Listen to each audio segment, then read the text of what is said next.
Believe it or not, it has indeed been 15 years since the last real Command & Conquer game honoured us all with its presence.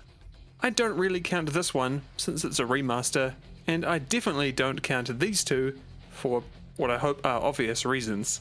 Kane's Wrath was the first and only expansion for Command & Conquer 3, released 1 year after the base game, and it was developed by a completely separate studio, Breakaway Games.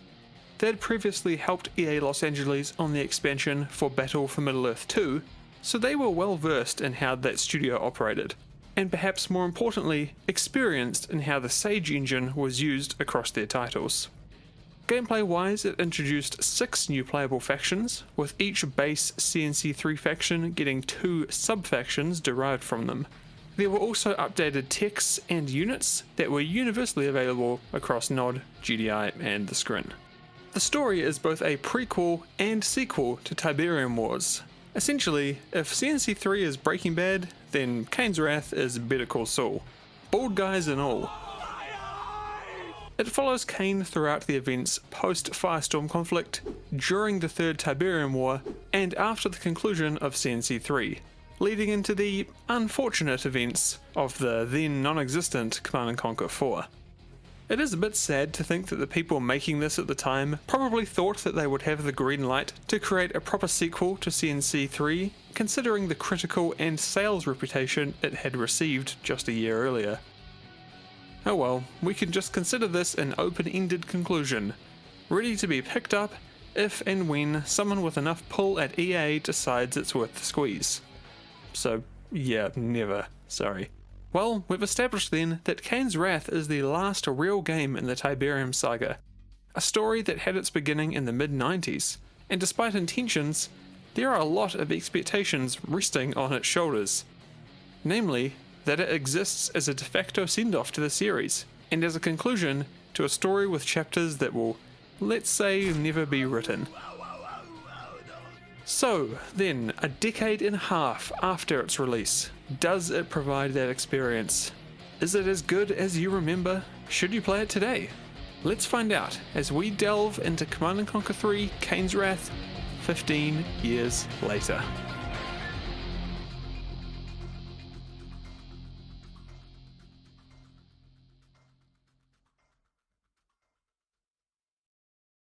Hey, if you like what I do here, consider subscribing. It helps me out hugely.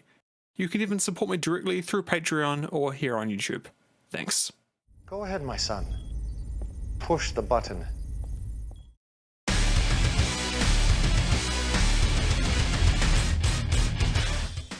Kane's Wrath is a bit of a nostalgia trip, with the story being delivered in 3 acts that cover a nearly 20-year time period, starting post-Tiberian Sun and ending post-Tiberium Wars, though the bulk of it does take place in parallel to CNC3 during the Third Tiberium War. While the budget was clearly a bit smaller in this production compared to the base game, which makes sense given that it's just an expansion, Kane's Wrath still manages to deliver on that classic CNC charm that all of its predecessors got us used to.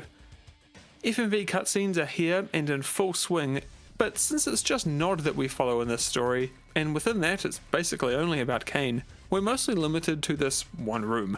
Don't expect to see production values as high as we did in CNC3. But still, Joe Kukin, as always, just steals the show as Kane, and you can just tell that he really loves to play this character. Even the most benign lines are delivered with such enthusiasm, I could seriously just sit down and watch him talk about probably anything, like forever. If Kane wants to sit me down and discuss Nod production logistics for like hours, sweet, sign me up, I'm keen. Our story begins in 2034, with Kane in his cybernetic face looking a little flustered. For reference, this is a couple of years after the Firestorm conflict, which kicked off in 2031, and it's over a decade before the beginning of CNC3, which is around 2047. Across the story's first act, you, an unnamed Nod commander, and Kane are working in the shadows to regain power following the assassination of poor old Anton Slavik. Because remember, at this point in the timeline, everyone believes that Kane is dead. Again, after Giga Chad McNeil gave him the old gutbuster in Tiberian Sun. During Act 2, where the majority of the game takes place, Kane's return becomes no secret, and the story loosely follows the events of Tiberian Wars from Kane and Nod's perspective. The Philadelphia explodes, Kane goes to Temple Prime, and the ion cannon causes an explosion so large that it kills Kane. Yeah, okay guys.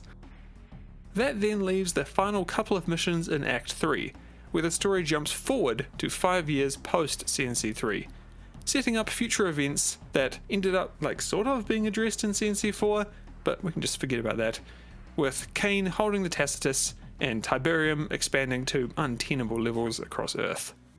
Now, I'm not going to spoil everything here, because I do actually think this is a pretty decent story that you can go back to and experience all over again if you've forgotten, or maybe you've never played it at all, and you can experience it for the first time. I will say that it's made better if you're current and up to date with the story of Tiberian Wars though, so maybe play that first, and even more so if you've played Tiberian Sun recently and you've got all that lore up to date. Having the context of those two games makes this a whole lot better. Having a campaign just be focused on Kane I think was a great idea, especially with him being a fan favourite and all that. Just put him on the box and boom, sales. While I'm obviously super glad that they're there to begin with, I am still a bit disappointed that the FMV cutscenes never quite regained their B-movie sci-fi feel to the level that they were at in Tiberian Sun. I have this complaint of CNC 3 as well. Being relegated to briefings and pivotal moments is fine, but I love that special kind of vibe that Tiberian Sun and Red Alert 2 had, showing more interaction between characters with them moving around and, just doing stuff, rather than simply standing and looking into the camera all serious. Oh well, I guess it's better than nothing at all. Yes, generals, I'm looking at you. The campaign story contains 13 missions and will generally take around 7 to maybe 12 hours, depending on what difficulty you're playing it on. The 3 acts of the story are determined by said missions, so mission 1 to 4 are Act 1, post-Tiberian Sun, 5 to 11 are Act 2, that's during Tiberian Wars, and 12 to 13 post-Tiberian Wars, and that's Act 3. Aside from the factions available, sadly there are no gameplay differentiators between these acts. I understand why that's the case, that would be a lot of work, and there wouldn't be the development resources to create entirely new period and location specific factions, complete with the visual redesigns and such. Instead, the new sub-factions are subtle forks of the base factions from Tiberian Wars, and don't worry, we'll delve into all the factions and their new additions later on in the video. While I did enjoy the implications the 3-act structure had on the story, it does still feel a little strange for the gameplay. I mean, we're covering nearly 20 years of history here, but aside from a couple of new units, nothing really changes. Visually, everything is identical, the maps kind of look the same, and the gameplay is unchanged. I guess what I'm trying to say is that I selfishly wish that the older missions felt like Tiberian Sun, and I wish that the later missions were distinguished technologically somehow, even though it is just half a decade or so later. Would it have been that hard to make the Hand of Nod look like this again for a couple of missions? That would have been pretty cool. No matter, despite its lack of difference gameplay-wise between the 3 acts, the mission design is good, thumbs up. There are interesting design decisions, unique scenarios, and it utilizes a lot of different aspects of CNC3's gameplay to its benefit. Like the beginning of this one, where you get to control a commando to her fullest abilities, and it's definitely not overpowered. Though the game clearly thinks she is, because after this you're immediately bombed and she's killed. Oh well. Out of the 13 missions, the majority do end up resorting to telling you to just build a base and deal with the enemy, but there's always some kind of spin that keeps it interesting. One might require you to capture and hold a building for a certain amount of time, leaving you to decide whether you want to go out and destroy the enemy base, or just leave it standing and hope that you can hold off their attacks. Another might ask you to protect a convoy as it travels from point to point, or infiltrate a stronghold and escape on a motorbike. Yeah, that was a fun one. There's also a lot of welcome context and characterization given to the factions and units taking part in these missions. It's not just like you deploy, you get your objective, and complete it without hearing from anyone. It retains the video call style taunts from previous games, which honestly does a heck of a lot to make each mission more interesting. I particularly like this one that you receive from the Steel Talons commander during your first encounter with them. It's just so fun. You could go undetected, did you? This is GDI, Steel Talon territory. We don't take too kindly to you non-types around here. You best get praying to that corpse prophet of yours, because you don't stand a chance in hell. Wow, so much personality. I love it. And in classic CNC fashion, they have fun with it. It's not just boring, serious, gruff dude all the time. Having this nod pretender act so tough and strong before you totally waste him is great, because once you do, he's reduced to this crying baby as he begs for you to take mercy on him. We are the true heirs of Nod, Kane is the as true it is Messiah. written. Repent! Withdraw! Or join your fool prophet in oblivion. A few moments later. I beseech you, cease your assault. We lay our weapons at your feet and swear fidelity in the name of Kane, the one true prophet. I beg you, spare our lives. No mercy for stooges. A lot of personality is also injected from the spoken lines by your troops during missions, who like to give some mission context and even help you sometimes, if you, say, forget your objective and almost destroy an MCV that you need to capture. Don't shoot the damn thing, capture it! Other times, they're just kind of funny. Ah, the pungent East. What did he mean by this? One of them took out my brother in 2023.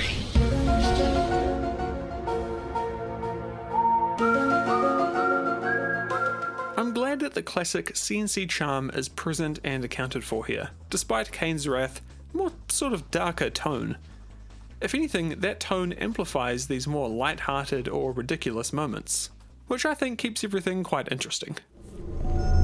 To sleep, perchance to dream.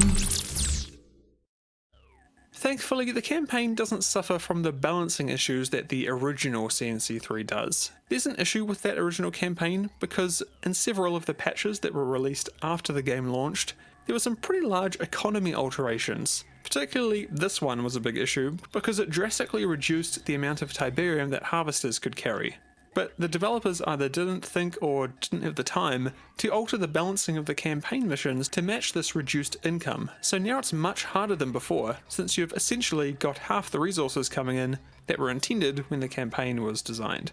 Kane's Wrath doesn't have this problem, as at launch the game already came with these altered resource numbers, and as such the campaign was designed around them. This makes the difficulty about as you'd expect.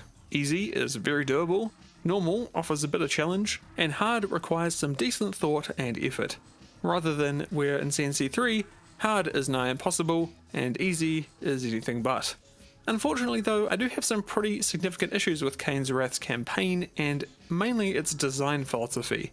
My problem comes down to its reliance on what I would call unforeseen instant loss mechanics.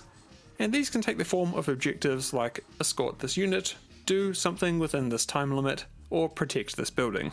Now it's not the core idea of these objectives themselves that I have an issue with. These mechanics are totally fine when they're implemented well.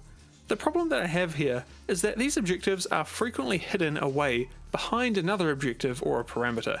So once you reach them, or complete an objective to individually begin the next one, you're caught totally off guard and you're unable to react in time to not fail it and then instantly lose. The only way to know that these are on the horizon is if you'd played the campaign already.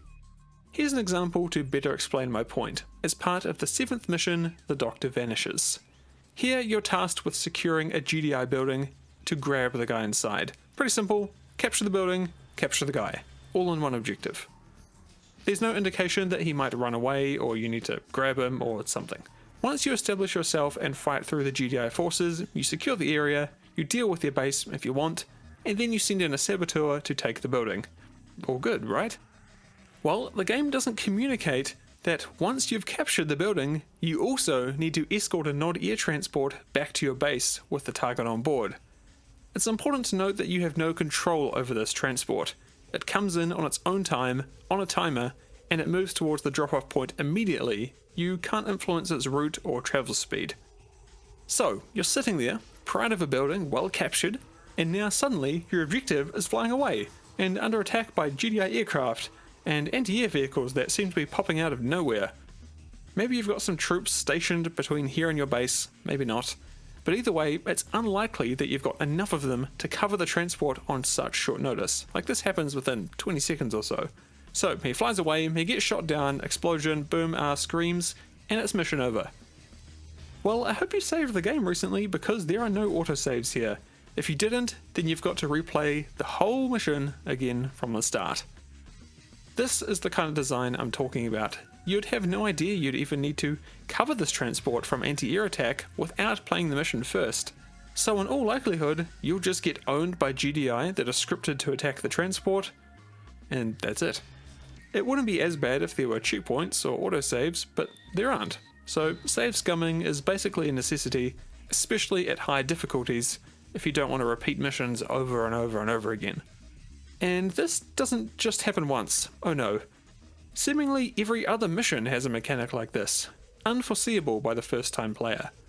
Some examples include damaging a GDI convoy before it gets to a certain point on the map that just comes out of nowhere. It's an instant lose if it gets to that point, and it's pretty heavily escorted, so you need a decent amount of troops to go do it.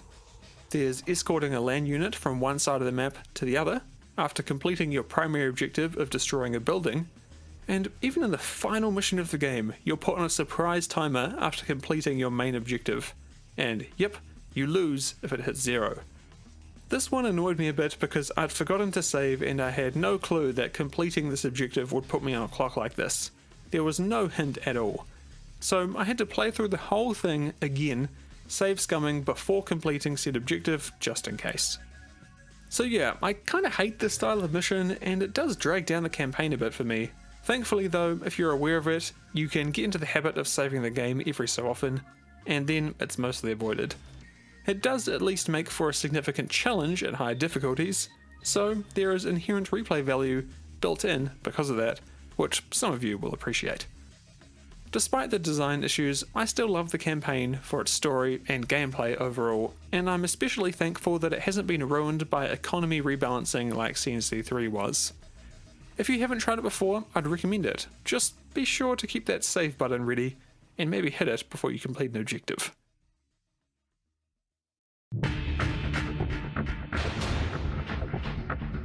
As a mode, the mechanics of Skirmish are unchanged from Tiberium Wars. Aside from some balancing changes that cause things like building costs, research times, and unit stats to differ across the two versions, they're interchangeable. That unfortunately goes for pathfinding too, which can still be a little wonky. It's not Age of Empires 1 levels, but it's still not great. Controlling large groups of units can be difficult, and positioning them is the worst part of it.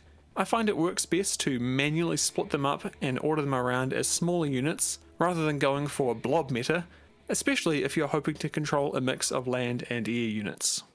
The differentiation between this and the base game are of course the new factions, and the updates to the returning 3.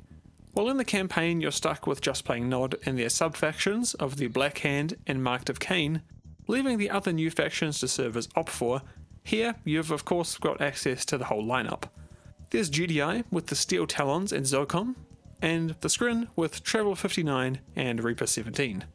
Surprisingly, these 6 additions to the roster do alter the gameplay styles of the original ones quite significantly in some cases. While the building rosters are 95% the same, restricting certain units while adding new ones, and doing the same with technologies and abilities, do make them feel and play noticeably different, though some do manifest more than others. Starting with the base Nod faction, there are not many changes here except for a few global Nod units that all the Nod aligned factions receive. There's the Spectre, a deployable, stealthed artillery vehicle that is quite powerful and fills a similar role to GDI's Juggernaut. While Nod already had an artillery weapon in the beam cannon, this kind of large radius area of effect damage was something that they were missing in CNC3. Next is the Reckoner, a bit of a weird unit if you ask me. It's an unarmed but well-armoured personnel carrier that's able to carry 2 infantry teams at a time, but they can't shoot from the vehicle, so it is fully unarmed always. But it has a party trick that makes it a lot more interesting. On command, or automatically once it takes enough damage, the Reckoner deploys into a permanent, stationary bunker. in this state, infantry can fire out like a regular bunker, and it can even fit a third squad. It's a pretty interesting unit, but personally I just don't find it all that useful. Lastly, the most interesting, the Redeemer, Nod's epic unit. It's essentially an avatar on steroids with a massive triple laser cannon on its arm, and like its smaller cousin and the other two epic units, it can be upgraded with up to 2 garrisoned infantry squads to provide extra firepower or abilities. So adding a rocket squad will give an anti-air and anti-armor rocket launcher, a saboteur will add the ability to self-repair, Black Hand troopers will give it a flamethrower, etc. As far as the 3 epic units go, the Redeemer is certainly in the top 3 in terms of power level. No, but seriously, the Redeemer is great against big, single targets thanks to its powerful precision laser. It does struggle against masses of enemies, and it's the least versatile because of its small number of infantry slots, with the Scrin Eradicator having 3, and the GDI Marv beating them both with 4. I think it wins in terms of sheer visual awesomeness though. This thing is great. All this considered, Nod isn't really too much different from its CNC3 counterpart, and for that reason, I'm rating it 1 traitorous Nod commander out of 2. Alrighty, now things get a bit more interesting with sub-factions. Both the Black Hand and Marked of Kane take the established Nod formula, along with most of its units and buildings, and change things up with key units and an overall philosophy shift. The former picks up more of an anti-infantry role, losing some versatility in favour of lots of fire. They also hate stealth, and they don't have access to any aerial units either. I like the Black Hand and Kane's Wrath because I find them less finicky than the base Nod faction. Like, it's more straightforward, you just point your flamethrowers in the right direction and send them home. The lack of versatility I mentioned does hurt a bit though. The loss of the Venom is probably the most painful, as I often rely on that to quickly clean up enemy infantry or air vehicles. In terms of new units, the Black Hand get Confessor Cabals instead of the regular Nod Militia, who are a lot stronger and they can be upgraded with a flamethrower wielding squad leader. There's also the Mantis, an anti-air only replacement for the stealth tank, and the most significant unit, their Purifier. This is a predecessor to the classic Avatar, and while it lacks the ability to upgrade itself by repossessing Nod vehicles, it comes with a flamethrower as standard, and it remains a very powerful threat. The Black Hand also come with a very strong upgrade to their flamethrowers in Purifying Flame, which significantly ups the damage of all flame-based weaponry by infusing them with Tiberium itself. Ooh. It also makes them this nice blue colour. You know me, any excuse to see more of CNC3's awesome flame effects.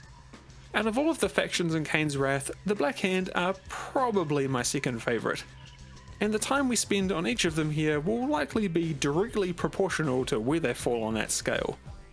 Their more focused game style makes me enjoy them more than the other Nod groups, and deploying a team of definitely balanced flame tanks against enemy structures and infantry really does never get old. I rate the Black Hand 5 evaporated GDI rifleman squads out of 5. The Marked of Kane have more similarities to the base Nod faction than to the Black Hand. They retain the use of stealth and air units, with their differentiators coming from their powerful and very expensive cyborg infantry units, with the Awakened being a replacement for militia, and the Enlightened being a GDI zone trooper equivalent. They also really don't like the Black Hand for lore reasons, so their Black Hand infantry are swapped out for Tiberium troopers, which spray Tiberium goop all around at everyone. Very unsafe. Look, overall the Marked of Kane are fine, I just don't find them that interesting. You only get to play with them in the campaign for a couple of missions and they don't really get their chance to shine. Personally, I just prefer the simpler playstyle of swarms of Nod infantry and heavy vehicles, rather than the marked philosophy of much more expensive infantry. 2 Tiberian Sun cyborgs out of 5. Right then, moving on to GDI. They received a new anti-air vehicle in the Slingshot, which is good at mopping up aircraft. A good unit, but not super interesting. The Shatterer is more fun. This is a hovercraft with one of GDI's fancy Scrin melting sonic weapons mounted to it, and it excels at taking out, well, pretty much everything, but especially groups of infantry, light vehicles, and closely packed buildings, thanks to its area of effect sonic attack. It's a great addition to GDI, and probably the most impactful in their new roster. The Hammerhead though is certainly no slouch. This is essentially a Nod Venom with an infantry garrison slot that can only attack ground. The infantry can fire out of the aircraft, and pairing one of these with a squad of zone troopers makes for an expensive but very devastating combo. Lastly, the Mammoth Armoured Reclamation Vehicle, or MARV for short, is GDI's epic unit. It's the least interesting of the three in my opinion, as it's just a big tank with a big gun, though I'm sure some people will appreciate that. But yeah, it's still cool in its own right. It has the ability to suck up Tiberium as it drives over it, and it can of course be upgraded with its infantry garrison points. Straight from the factory, it's the least powerful of the three, but it's the most versatile with those 4 different slots. Depending on what upgrades it has, it becomes a lot stronger, enough to make it a clear winner when stacked up against its counterparts. One of these with 4 teams of zone troopers inside. Oh boy. Overall, GDI, 1 destroyed space station out of 2. The Steel Talons are GDI's experimental warfare division, most prominent from the Second Tiberium War. They bring a few new units that you might recognise from Tiberian Sun, and as a big fan of that game, seeing the Wolverine and Titan Walkers back here always gets me excited. They forego the sonic tech that the other GDI factions utilise, and basically just rely on good old-fashioned ballistic warfare. They get a few other swish benefits like an APC with repair capabilities, and get this, engineer with gun. The Talons heavily favour armour, and while they can obviously still field a range of infantry units, their walkers do the bulk of the heavy lifting. This does mean that they can be quite susceptible to anti-vehicle focused enemies, so that's something to keep in mind. Still, they're probably my favourite faction in the entire game, thanks to those big girthy titans. The Steel Talons receive 4 nostalgic walkers out of 5. They could have been 5 out of 5 if they'd brought back the Mammoth Mark II. I can only dream. Lastly, Zone Operations Command, or ZOCOM, is GDI's high-tech, hardened environmental control unit. Their job is to basically deploy into yellow or red zone territories and eliminate any enemies present. Tiberium infestation be damned.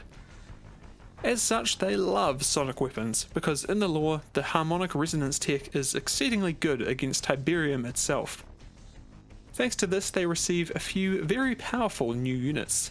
The Zone Shatterer replaces the regular one, which is basically the same aside from a new Overload beam ability, which deals huge damage.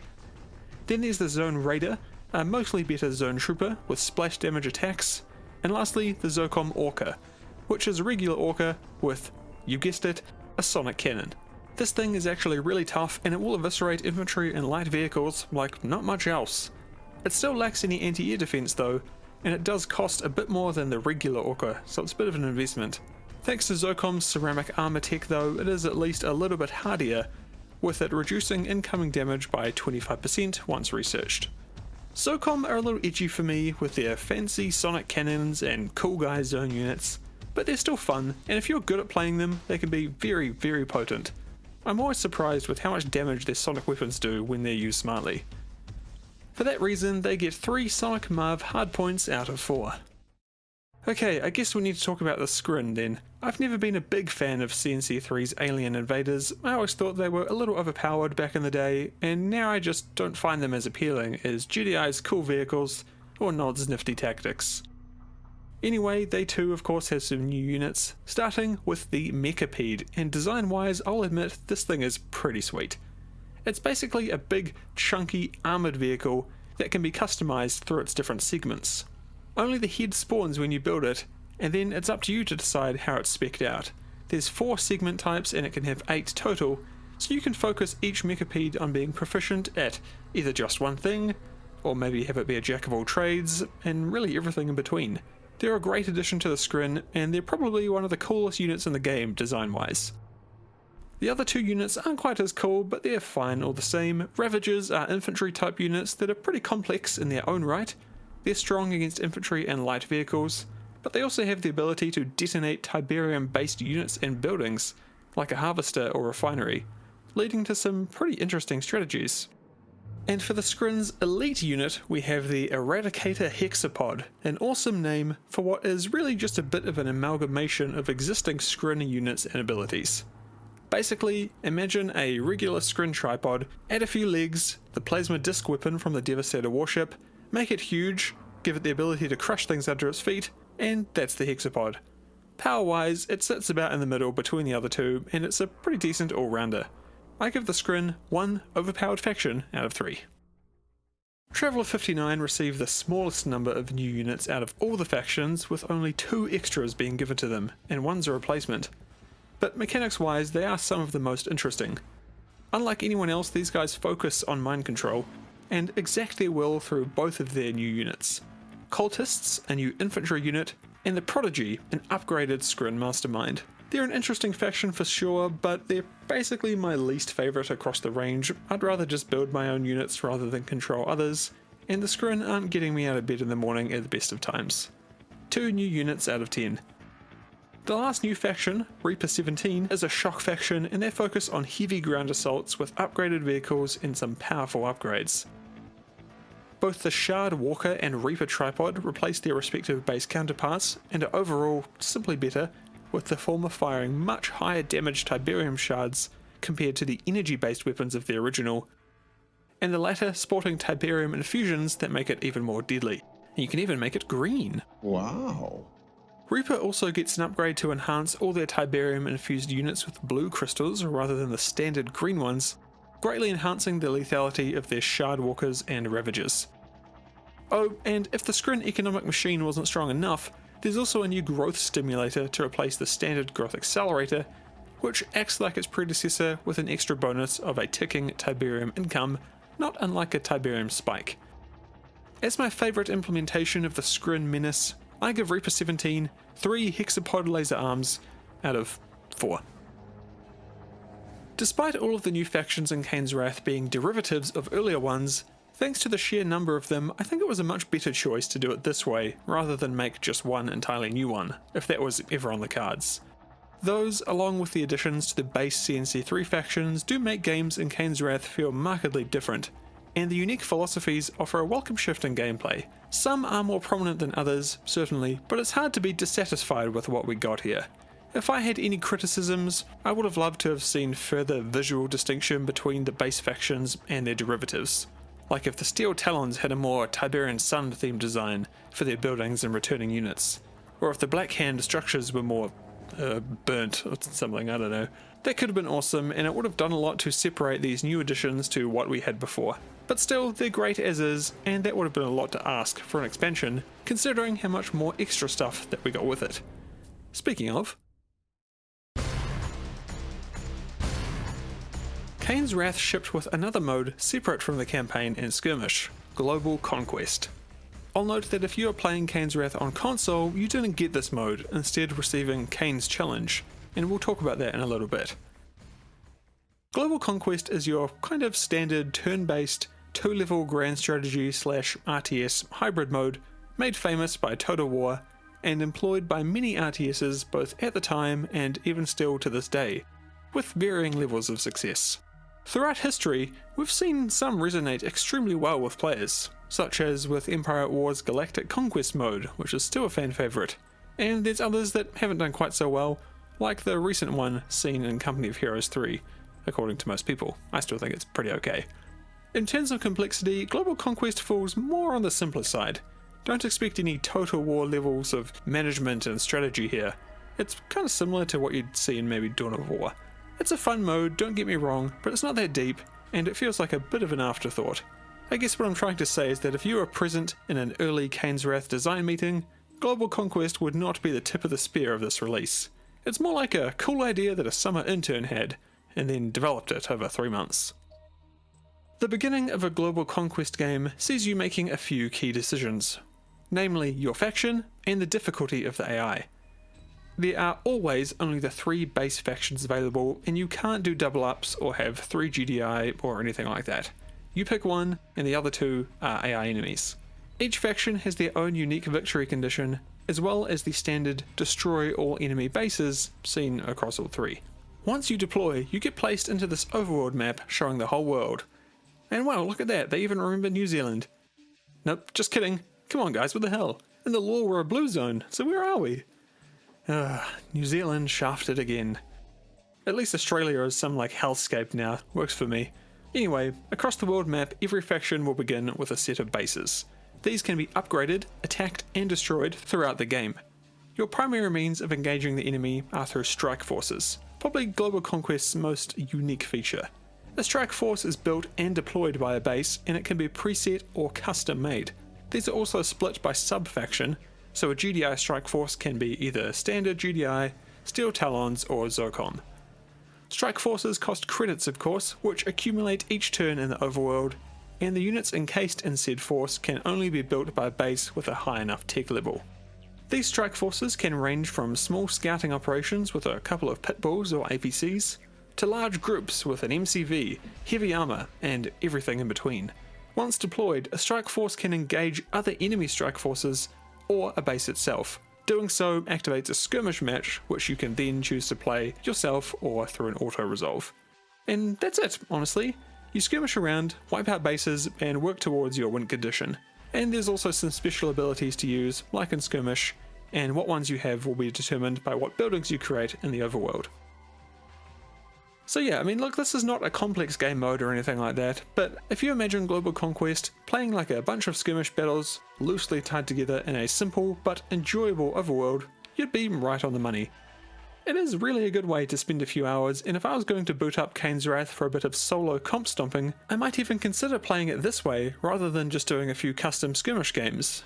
Having things all be tied together like this is always an enticing experience, at least for me, and the progression throughout a game is hard to not find at least a little bit satisfying. I think my favourite part is making cool strike forces, giving them some sort of bizarre or niche name, then seeing them all deploy onto a map together, leaving me to set up the MCV where I think's best, and then deal with the threat. It's more engaging than your standard skirmish games start, and since both you and the enemy will have some units ready to go from the beginning, you tend to get into the action quicker too. There's less waiting around. Global Conquest isn't going to win any awards, but it's a bit of fun, and if you're looking for a solo CNC3 fix but don't feel like the campaign, and want something a bit more deeper than a skirmish game, then this is your best bet. Kane's Challenge is what the Xbox 360 version of Kane's Wrath received. I'm not sure exactly why Global Conquest didn't make it on console, and similarly I don't know why Kane's Challenge never made it to PC. Regardless, it's very similar to the General's Challenge found in the 0 Hour expansion to Command & Conquer Generals. Basically, Kane is testing you, a new Nod Commander, with 10 simulations designed to see if you are indeed a worthy Brotherhood prospect. Despite that, you can choose to take on the challenges as any of the game's factions, with the in-law explanation for that being that Nod testers wish for you to become familiar with your adversaries. These are just simulations after all, they can do whatever they want. Each mission even has these little cutscenes before and after, with Kane giving some context to the faction you're fighting and what to expect. From the very moment I conceived of you, from that first spark, I knew you were destined for greatness. To stand above anyone, anything that had come before. I can't help but imagine that to record these they just called Joe Cookin in one day and just gave him a pile of dialogue pages to knock out in a day in some back room at the EA offices. I mean, in this one the lights just clearly have died in the background, so I guess they didn't think it was that important. But hey, as a PC player it is fun to watch these, and if nothing else, it proves that even with just a red accent light and Nod outfit, Joe Cookin can become wholly believable as Kane, and still be an absolute joy to watch. Even if they did just give him a camera and kick him into a broom cupboard. Throughout the missions you'll fight every faction in the game, and they get progressively harder as you go on. Or at least I've heard. I haven't actually played this myself, I don't own a 360, I never did, and I don't really feel like emulating it just to play this. You can let me know in the comments if you have had any experience with Kane's Challenge. Is it good? Let us know. Playing Kane's Wrath on modern systems in 2023 is both simple and complicated. I know that doesn't really sound like it makes sense, but it just depends on what you want to do. If you're a purely single player enjoyer, then things are pretty easy. You can buy the game legitimately on Steam or Origin, though it is a better deal to buy it through the latter, because you can get it as part of the CNC Ultimate Collection. But Origin kinda sucks, or the EA app or whatever it is now, so if you resort to Steam, I don't blame you. If you do buy it through Origin, be sure to download the community-made Fixed Launchers project that allows you to implement command line parameters and removes the necessity to have Origin running in the first place. There's a link in the description. It works for other games in the pack too. You could also install the game from a disc if you want, of course, if you've got one, or yes, you can acquire it through other means if necessary. Whatever way you play, in my experience, compatibility has not been an issue with this game, which is really great, and I've had the same experience with Command & Conquer 3. I'm running Windows 11 right now and it booted without any issues, and I've previously run it and CNC3 on both Windows 7 and Windows 10 with the same outcome, so you should be good to go. But if you're having any issues, you can check out the PC Gaming wiki page on CNC3, also linked below. Lastly, while it's not a compatibility issue per se, it's still worth noting that, like the base game, Kane's Wrath is locked to 30 FPS. Ugh. As an RTS, yeah, I really don't notice it as much as I would with like a shooter or a role-playing game, but it's still annoying. There is a 60 FPS mod out there for this and CNC3, but there are apparently some side effects that might mess with game animations, so personally, look, I'm not that phased, I'm not going to worry about it, but if you want to download it, of course, that's your choice. As before, it's linked below. Now, if you're wanting to play multiplayer, things are a bit of a different story.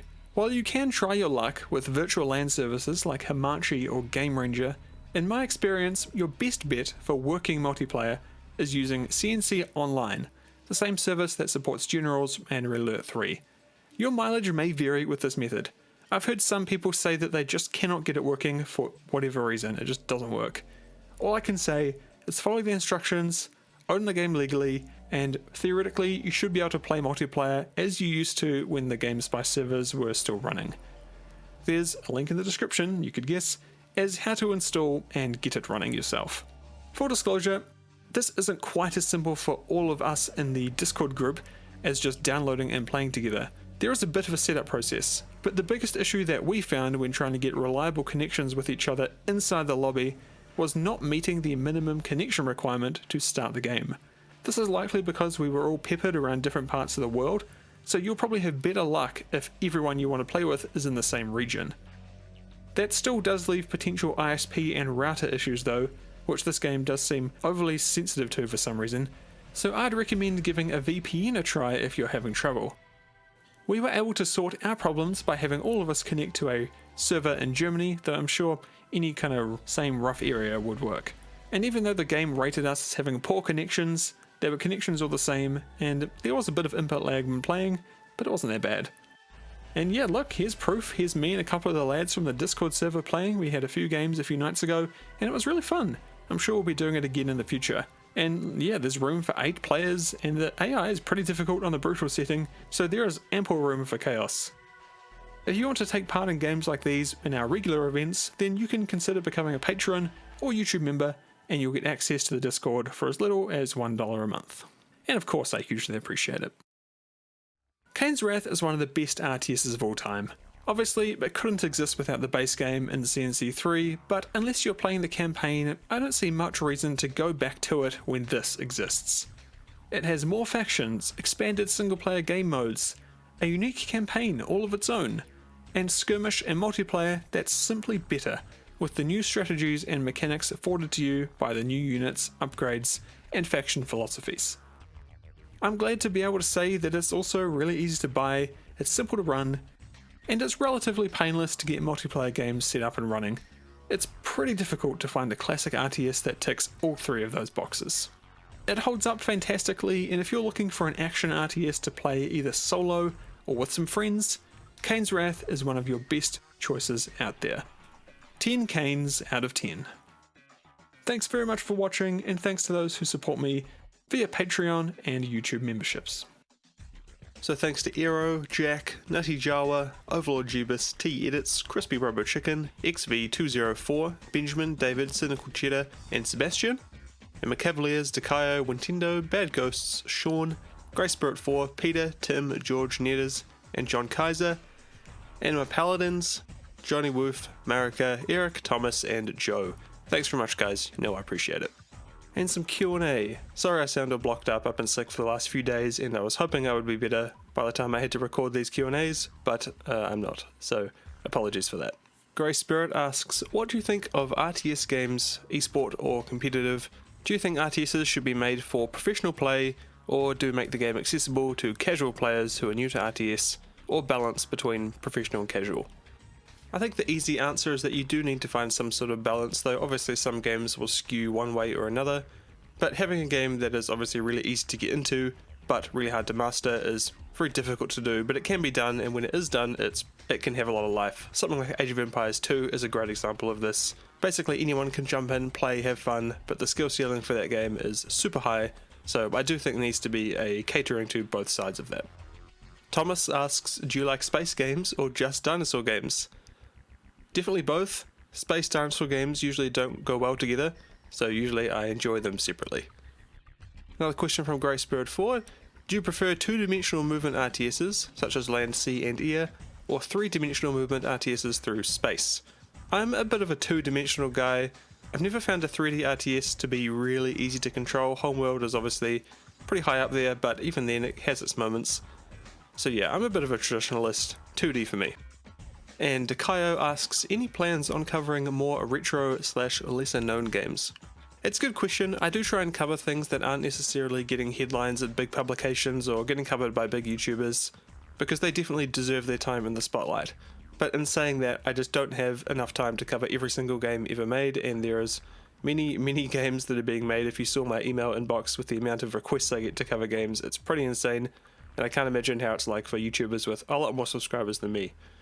So what I do try and do, if I can't cover them in a single video, is every 3, 4, 5, 6 months, I'll do a roundup and include a bunch of them in one video.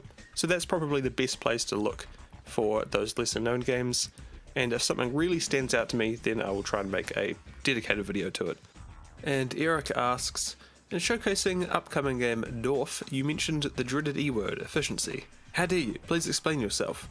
Are you suggesting efficiency has no role in RTS games, or is your personal preference against gameplay such as in Factorio from entering mainstream RTS gameplay?